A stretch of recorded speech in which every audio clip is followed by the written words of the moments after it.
All right, so I just started recording and stuff. So this is going to be a VOD review for Celestial Absolution and stuff. I'm not sure how long this will take and stuff, but first thing first, I want to start off with before we do this is um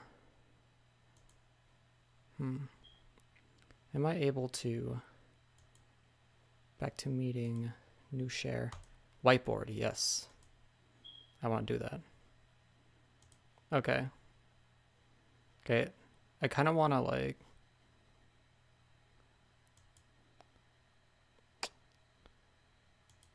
there we go. I'm gonna pin my own video because I can. Okay, so you get to see my ugly ass face. So I'm gonna ask you guys a few questions. So what do you guys are looking to get out of this VOD review? I want you guys to tell Uh, me. First is more like basic strategy on defending on Hollywood and Gibraltar, I guess, because I think that's a map that we're gonna pick as our home map for the Overwatch Uni League thing. Okay, so Uh, do you want it just on defense or offense as well? uh, Realistically, both. Yeah, both is fine. I think we have better time on the offense, and we generally do have some idea on defense, but it wouldn't hurt to like go over it again. And also about like tips on doing shot calling or whatever, since we are putting our Lucy onto shot calling right now. And if I'm completely honest, he is a little bit shaky in his position right now. Okay. I don't. Yeah.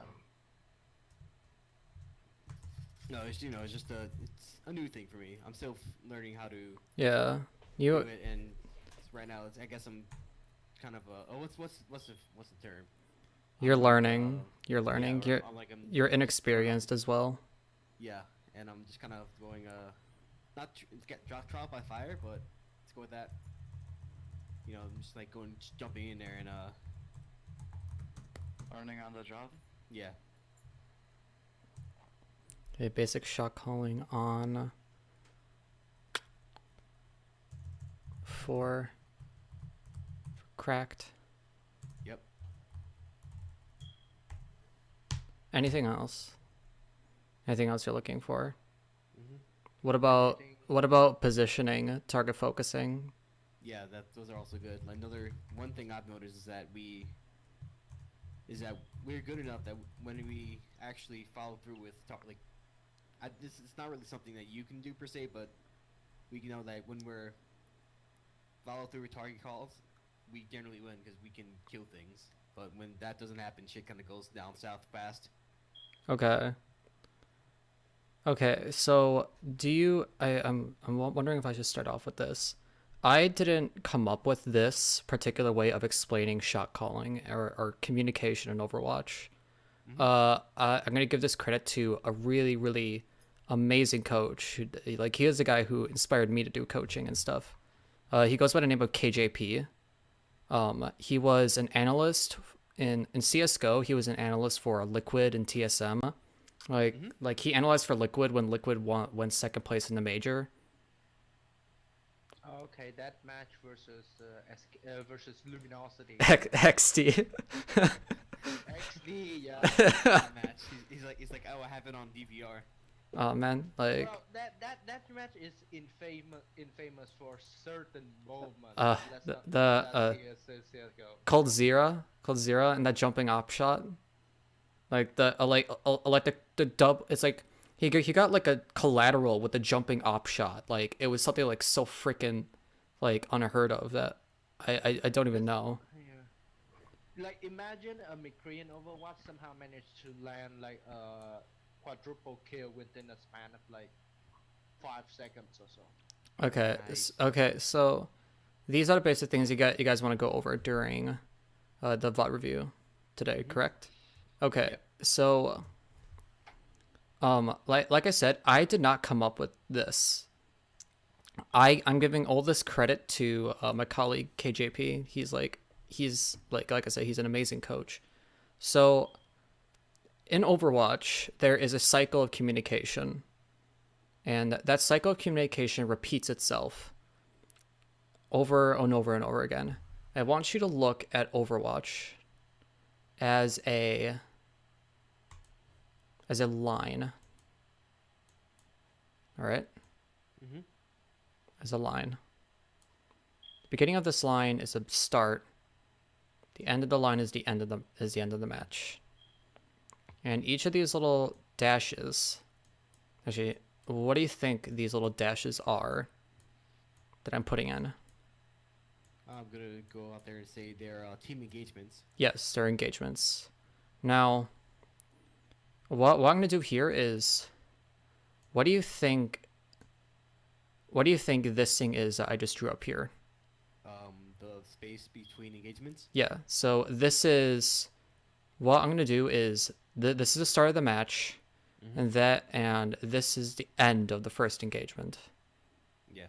All right, so this starts from the end, Mhm. from the end of an engagement, and this ends at the start of the next engagement. Like, kind of think about that. It's also like the time between and during match and during fights. All right.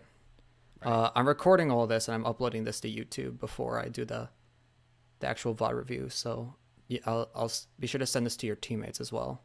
Mhm. All right. So,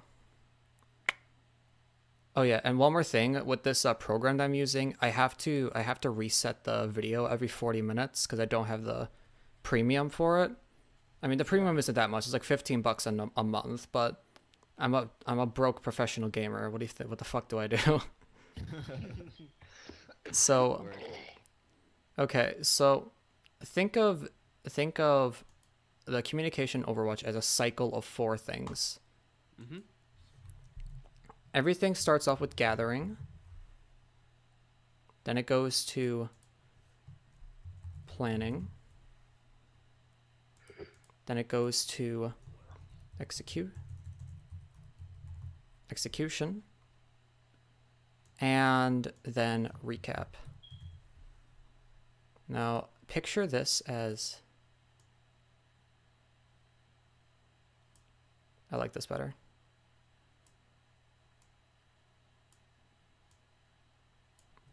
Picture this as like, instead of like a triangle, it's like Mhm. a diamond or something of like, it's like, this is like the holy diamond of Mhm. Overwatch communication. And that's what I'm going to call it now. KJP, if you ever watch this, I'm trademarking that. But basically, what do you think goes into the gathering part of communication? Getting all your info together, like What knowing what info? your team is. What Yeah. info? Things like your team comp, your enemy team comp, Okay. ultimate status, what the enemy's potential ultimates are, what point are Okay. you in the map, Okay. things like that. Yeah, basically, um, in the gathering part of it, this is basically how do I explain this? Like, yeah, like it's basically what you just said. It's all about gathering information about the other team. And like I said, it's like where is the enemy team? Where are you on the map? What ultimates do they have? What ultimates do you have? Is anybody out of position? Is anybody on the other team like playing out of their minds right now that you need to watch out for? Do they have any interesting characters? What are their impact characters? Are they in any certain special position? Like stuff like that. Like Mhm. gathering that information all has to be done before you engage them. All right? Right. Now, um this is just gathering your information about what's going on and stuff like that. Now, who does the gathering? Again, I need to say this. This is for the entire team of communication. This isn't just the IGL that's doing all this. Each and every one of these has certain people on the team who do it. Who does the gathering? Hmm. Good question. It's a lot. Let's do It's a lot simpler than you think. everyone. Everyone. Yeah. All right. Cool. Everyone.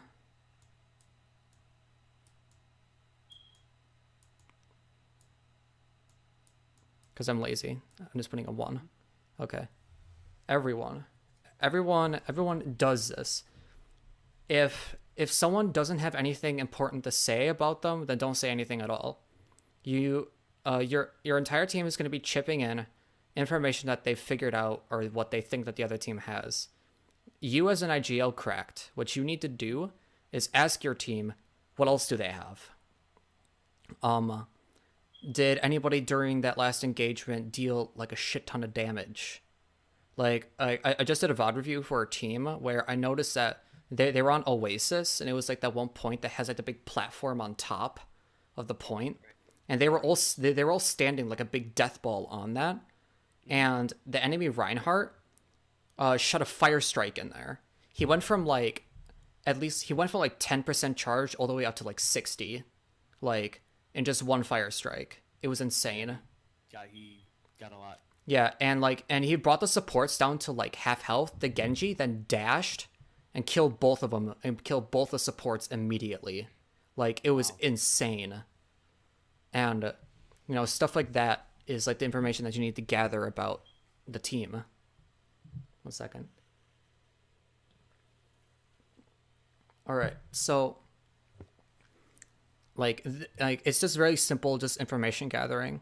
Now this needs to be concise. Nobody needs to be saying, "Oh my gosh, like this it's so fucking bullshit. Their Roadhog is taking. I swear to God, they're hacking or something like that." Any of that, that's not important. This has to be information.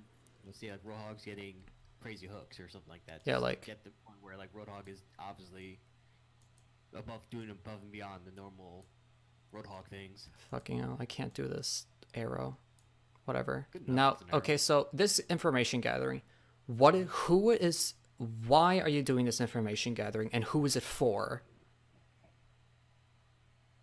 Is that a question or? It's a question. It's a question. Okay. Who is doing this gathering? No, it's like, why are you doing this gathering, and who is it for? Why? It's really simple. Ready? So we can create plans. Yeah. And who is this information for? IGL? Yeah, it's for all this information has to be information directly to the IGL. Nothing else should be said during this. Everything that is said during this should just be information discussing about the next fight. Right. Now, all this should happen either the exact second that you guys technically lose the fight. You need to be doing this. Even if someone's getting stalled or something, you still need to be doing this.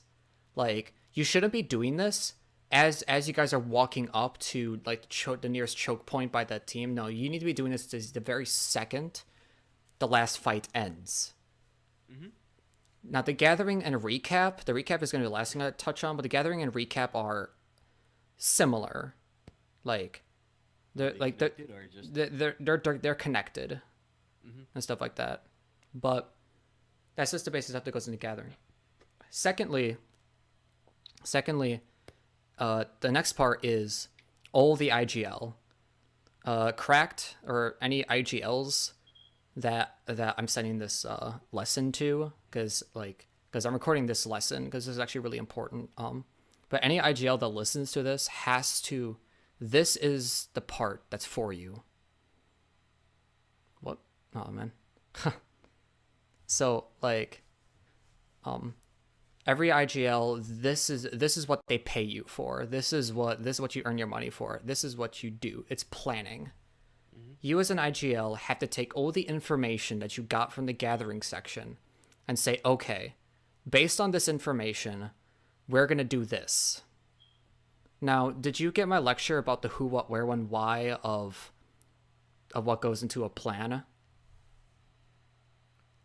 I was there, but I don't think. I don't believe I was there. Okay, so Just to do a quick recap. yeah, I'll make it quick. Who, what, where. God damn it! Like, people are logging on Steam and stuff, and it's showing it in the bottom corner. Okay, basically the who. Now, based upon the information that you gathered, who who who are we going to focus? Who are their impact targets? Those are very simple and important questions that you need to ask yourself, because if they have, let's just say they have like a god tier roadhog, correct? Mm-hmm. And this roadhog punishes you for every single possible mistake you will ever make. You need to tell your team, okay, okay, everybody, it's hyper important that we stay behind the Rhine shield. You cannot go outside the Rhine shield because that roadhog will fuck you up. Now, Right. now, granted, you always need to assume that the enemy team is going to be playing their best, Mm-hmm. but that's it. But like the who can be a little bit more like, This guy is a threat. yeah. What? The what is another extremely important part. In fact, I think it's more important than the who. Is generally what ultimates do we have? What ultimates do they have? And then what ultimates are we using? So the what and the where part are highly connected, and partially the when. Like those three parts are really like the stuff that goes.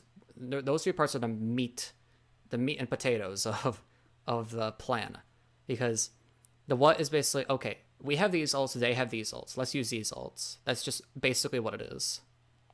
Where is more of just like positioning and formation.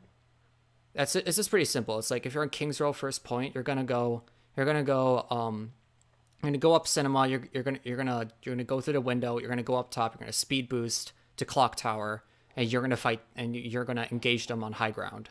That's just like a where thing. When is mostly just like when are we engaging, when are we speeding, when are we using ults, just basic stuff like that. A lot of that stuff is intuitive. For example, if you have trust in your players, as you should have trust in your players, you will trust them to use their ults when the right time is, because like a lot of this has to do with like really high level play, because like the pros, like they're all pros, they don't need to be told when to use their ults unless you as the IGL see an amazing opportunity. Like if you see an amazing opportunity, you should yell at them to use their ults. Like that's perfectly fine, but generally like just leave it up to them. Yeah. Now the why part. So, you don't mind me asking. So generally, let's say I'm calling for like a graph plus a pulse bomb, for example. I just say we're gonna use graph and pulse bomb and let Zarya and Tracer Yeah, essentially. themselves without telling, unless I see perfect opportunity. Yeah. For Zarya and Tracer to know when to do it. Yeah, and like based on your plan, they will adjust accordingly on their own accord, because to be quite honest, they know when to use their ults. Right. 95% of the time, they know when they should use their ults better than you know where to use their ults, because they spend countless hours practicing those heroes, mastering those heroes. You would think that they know when to use their ults and stuff like that. Now for lower level teams, that's a little bit different. You need a micromanaging IGL to kind of do that, but micromanaging IGLs only come from experienced players. That's kind of like the paradox of low tier teams, you know. Like to make a low tier team work, you need an amazing shot caller, but most low tier teams can't get an amazing shot caller, so Yeah. it feels bad, man. But now this last part is probably in my eyes, the hardest thing. The hardest thing about shot calling is the why. Now, what do you think goes into the why part of shot calling? The context behind all the craziness we're doing, like why are we taking high ground? Why are we using these ults versus before these ults? You know, Yeah. stuff like that. Now, Why we focus why we focus one particular target versus another target? Like why focus Roadhog over Lucio? yeah, like all Stuff like that. all that stuff is valid. Now, can you come up with an example of when the why part would come into play? Maybe I guess maybe do something non-standard, like versus I'm trying to think why we would hold like in Route 66 defense. Why would, let's say, instead of taking high ground, we'd hold on main, for example. You on Route Something like Route 66, you never hold on main when you're on defense. You always hold on. You always hold on the gas station. I was just throwing an example out there. I don't know why you would, but it was just the first thing that came to mind. Can you? Okay, like this is the Alright, example that I okay. use every single time I explain this to someone. All right. You have Nano Visor. They have Shattered Diva. Right. All right. Mm-hmm. You're in King's Row first point, or like any other kind of point that allows for like a flank route. Mm-hmm. All right. I'm going to give you the correct call. Generally, what I think is the correct call to do when you have Nanovisor, they have like Shatter Diva. All right. The core part of your team is going to go in through main. That's like Reinhardt, Roadhog, Diva, and Lucio. They're going to go in through main. Well, the Ana Soldier are either going to choose between going up top or going on the other side of Statue. Why?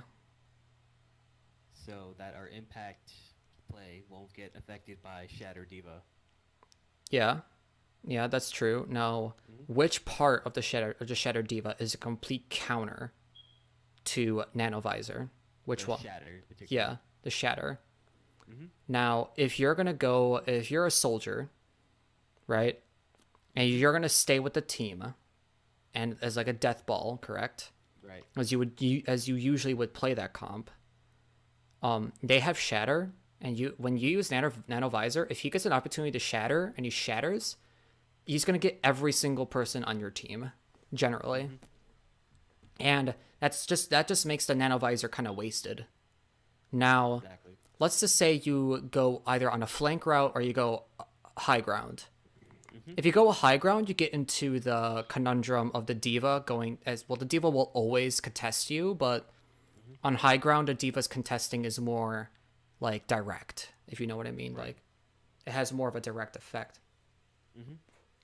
But if you go on like a flank round, for example, you can put the enemy Reinhardt in a conundrum where he has to choose: am I gonna shatter the freaking aimbotting Super Saiyan old grandpa who's screaming "I got you in my sights" at me, or am I gonna slam my hammer down on these four murder hungry crazy people who are also engaging from a different side?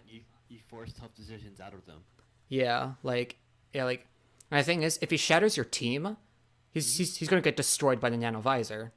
If he shatters the Nanovisor, he could get destroyed by the team. Yeah. Now, granted, ideally, he shouldn't shatter at all. Like on like your team's perspective, you don't want him to shatter at all, so you get a better chance. But like if he has to shatter, you want to put him in that choice Right. where like it's very difficult. Like you kind of see what I mean. Now, granted, that's very, very bare bones. There are so many variables that go into that. For example, Ana has sleep, Roadhog has hook, Diva has matrix. All of that can stop a Nanovisor, but that's just like a specific thing that you need to keep in mind. Now, this is the final thing about the planning. When thinking about an engagement, never overthink it. Always, when you're learning to be a shot caller, you need to kind of go with your gut. You kind of just go with your gut on what you think is the correct thing. If you overthink things, you're gonna overdo plans, and those plans are doomed to fail. When you're learning to shot call, you just need to go with your gut. Your team needs to listen to you. If your team isn't gonna listen to you, you need to find a new team, because a team that will listen to you no matter what is a team that you want to work for, because Right. they're putting their trust in you, and if you fuck up, so what? Just like if it was a bad call, don't tell them that it was a bad call. Tell them afterwards. Just like Yeah. leave it at that, and if you fuck up, you'll learn from it. Like for pro teams, it's different Because there's money whenever. on the line and Yeah, like all for that. for pro teams, it's different because that's like a job or something. But for like your team, it's fine. That's about it for planning. I have these last two parts are pretty simple. The recap's really short, but what do you think goes into the execution of a plan? So gathering information for the plan, planning, you're coming out with the plan. Execution is putting the plan in work. Yes. Who is generally talk? Now, keep in mind, this is like the diamond of communication in Overwatch. Right. It's specific about communication. Mm-hmm. Who is going to be communicating the most during the execution of the plan? The focus column. Yeah, the target caller, and your shot caller should also be speaking a little bit during it. For example, but generally your target caller needs to be calling out the targets. Now, like, thing is, the target caller, as I've told you guys before, target caller and shot caller should not be the same person, because a shot caller needs to be thinking about the bigger picture of the fight and how to win the fight. Whereas Then be the thing about like this, you need to have someone who needs to be thinking about the fight microly, or like a micro on a micro scale, and then you need someone looking at the fight from a macro scale. The micro scale guy is your target caller. He's doing the play-by-play calls that your team should be doing. Mm-hmm. Your target caller needs to be almost equally as knowledgeable about the game as your shot caller. And your shot caller is thinking about the major picture of the fight. For example, when I worked, the team that I coached before I worked with Luminosity was a team that we had like an extremely talented shot caller. Her name was Kita, and she made this call, from what I remember, that was probably one of the best calls I've ever heard of a tier 2 shot caller. Like, this was insane. So it was the middle of a fight. No, wait, it was about to, like, the fight was about to go in the enemy team's favor, from what I believe. She asked the team, did Lucio use barrier? And they said, yeah, he doesn't have barrier. And she immediately told our soldier, use visor now. And the second he used visor, we immediately wiped their team. Like, that was one of the best calls I've heard in Overwatch in a very long time, because that's like the why part of the planning part of the previous part. That's just like the why part in its most perfect form. Like, you realize that, oh my gosh, they use one of their support ults, we can use one of our DPS ults. Let's do it now. Like, yeah. Like, if you're able to point things out like that, you need to call that out as a shot caller. Now, granted, in the middle of a fight, let's just say you're on a player gets jumped by, I don't know, a Genji. Now, if you're gonna take everything that I just said by textbook rules, the Ana wouldn't say anything, because, oh my gosh, the Ana's not the target caller. Bull fucking shit. The Ana needs to call that out. Yeah, it's important information. Like, Genji got my asshole. Kill him now. Again, for every single one of these, only say shit that's important. Mm-hmm. Only. If you're gonna say something, and what you're gonna say will not help you improve the fight, don't say it. Say it afterwards if you really need to say it. Right. Like, in fact, even if during the middle of a fight someone extremely fucks up and just like does the complete wrong thing, don't yell at them for it until after the game, because chances are they know that they fucked up and you don't need to tell them that. Now, that's just a general execution part. It's just like it will end in 10 minutes. It will end in 10 minutes. So right after this, I'm going to restart the video. So cool. So the execution, that's just kind of what goes into the execution part. Now, the last part is the recap part. The recap part is pretty simple. Again, everyone is going to be, the recap part and the gathering part are very similar, but the recap part is just like, it's just gathering information about what happened the last fight. For example, what else did they use? And did anyone deal like a shit ton of damage? That's it. That's literally it. Is this what else did they use? Did anyone deal a bunch of damage? And then after that, you immediately go into the gathering part. Right. That's the cycle begins anew. XD. So, any questions about that? I seem to get it. It's pretty self-explanatory. I'm still like processing everything. I actually went and took notes while you were typing this, so Yeah. it was like fucking great. Yeah. You said so much good shit. XD. No, But no, it's good. yeah, It's but just like yeah. And also I recorded all this, so I'm gonna be uploading this to YouTube. It's gonna be like one of my public videos awesome. and shit, so Get to hear me ask dumbass questions. and people will be able to get to see my ugly ass face. XD. Yeah. But yeah, so I think I'm gonna stop recording pretty soon. Like, do any of the other you have any questions about this? No, so far. No. Yeah, and tonight I'm gonna upload this and send this to all of your players and stuff. And I'm also gonna send this to a bunch of other like teams in the Uni League. Because this is just generally good shit. Yeah. I'm probably gonna like post this in like the general or something. Mm-hmm. All right, so I'm gonna quick. All right, I'm gonna quick stop recording.